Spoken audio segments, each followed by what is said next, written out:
जैसा कि महात्मा जी ने आपको बहुत कुछ बता दिया है, इनसे ज्यादा कोई बता नहीं सकता, लेकिन फिर भी 2 मिनट का समय मिला है। जैसा मुझे अवगत है वैसा मैं बताऊंगा।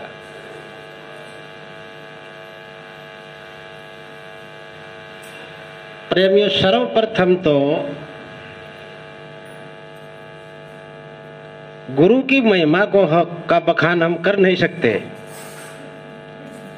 कबीर साहब ने भी बताया है, सब धरती कागद करूं, लेखनी सब बन राय, 7 समंद की मसी करूं तो गुरु गुण लिखो न जाए। क्यों नहीं लिखा जाता गुरु गुण? क्योंकि सतगुरु इस जीव को भव सागर से पार और उस परम सिंध में प्रवेश करता है। इसलिए गुरु से बढ़कर के कोई सम्मानित ताकत नहीं है। इसलिए सभी ने अपने गुरु का गुणगान किया है। ये आनंद धारा जो है, स्वामी परमानंद, परम आनंद, उन्होंने हमारे लिए इस धरा पर प्रकट की कि जीवों का उद्धार करने के लिए, और उनके पश्चात उस आनंद धारा के अंदर मगन हुए मग्नानंद जी। ऐसे ही उनको मग्नानंद नहीं पुकारा जाता, वो उस आनंद के अंदर मगन हुए हैं। तत्पश्चात शील, संतोष, विवेक, दया के सागर महात्मा प्रीतानंद जी, उन्होंने उस नाम के अंदर बहुत प्रीत लगाई है, इसलिए उनको प्रीतानंद कहा गया है, ऐसे नहीं।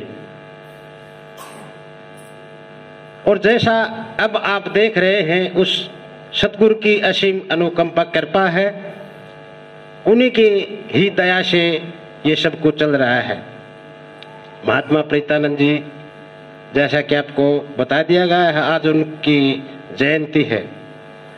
महापुरुषों का जन्मदिन और पुण्यतिथि मनाना एक औपचारिकता नहीं है।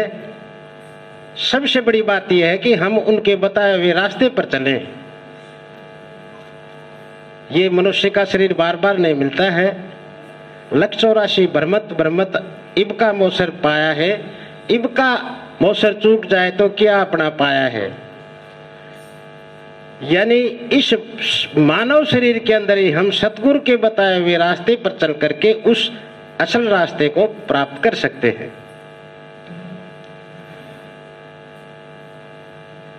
सुरत को शब्द के साथ जोड़ करके और उनके बताए हुए रास्ते पर वो मंजिल तय करना ही सत्संग है। सत्संग क्यों करते हैं? सत्संग की क्या परिभाषा है? सत्संग किस लिए किया जाता है? उस सतगुरु का नाम ही सच्चा है और उसका संग करने को ही सत्संग कहते हैं।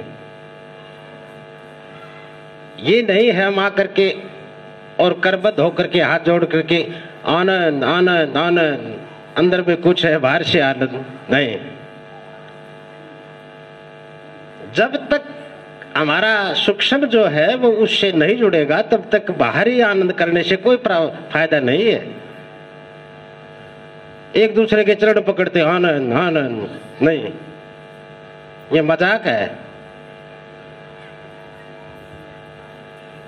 जब सतगुरु से हमारी सच्ची लगन लग जाएगी तो बाहर भीतर कुछ दूसरा नहीं दिखाई देगा, सतगुरु ही दिखाई देगा। न हमें ऊंच नीच का अनुभव होगा, न ईर्ष्या द्वेष। सबसे पहले सतगुरु हमें प्यार प्रेम से रहना सिखाता है।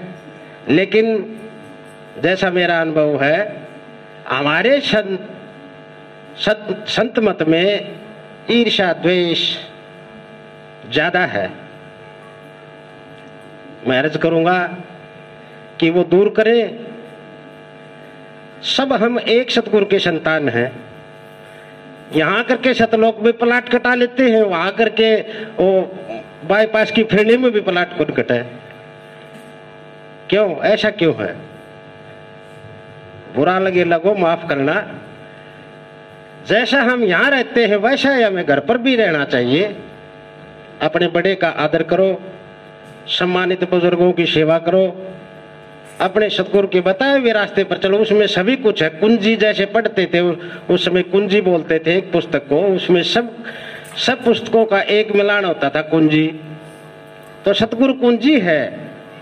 अगर सतगुरु के बताए हुए रास्ते पर चलेंगे तो हम उलट पुलट नहीं चलेंगे, सीधा चलेंगे। दो कान है हमारे, एक कान से छोड़ा और दूसरे से निकाल दिया। बुरी बात हो तो छोड़नी पड़ जाए तो दूसरे से निकाल दो, इसलिए है दूसरा कान। और हमने एक कान से सुन के दूसरे का पर्दा लगा लिया और उसके साथ सुनना बता लिया, इतना उनका घर में विद्रोह ना हो जाए, इतना हमें उस बात ने पल्ला बांधे रखा, चौके से जून गांठ लगा लिया ना। दूरबती दूर के बात तो बहुत भाव है। हाजर हजूर धड़ी खोज ले तन को, पूछ ले मन को, दिल को खोज दीदार पावे। सत्संग बहुत ऊंची वस्तु है। ये बारी सत्संग है जो अब कर रहे हैं, ये नींव है। मकान की नींव दृढ़ होगी तो हम तीसरी चौथी पांचवी मंजिल बना सकते हैं। इसलिए ये सत्संग जरूरी है। सबसे पहले सत्संग में बैठना सीखे, बोलना सीखे, आचार विचार आहार व्यवहार, ये चार बातें जिसकी शुद्ध नहीं है वो उस क्लास में एडमिशन लेने का हकदार नहीं है। इनमें से एक तो शुद्ध हो, आचार विचार आहार व्यवहार।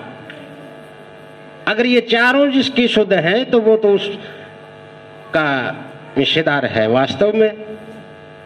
इसलिए अर्ज है कि सतगुरु के बताए हुए रास्ते पर चले, महात्माओं के बताए हुए मार्ग का अनुसरण करें।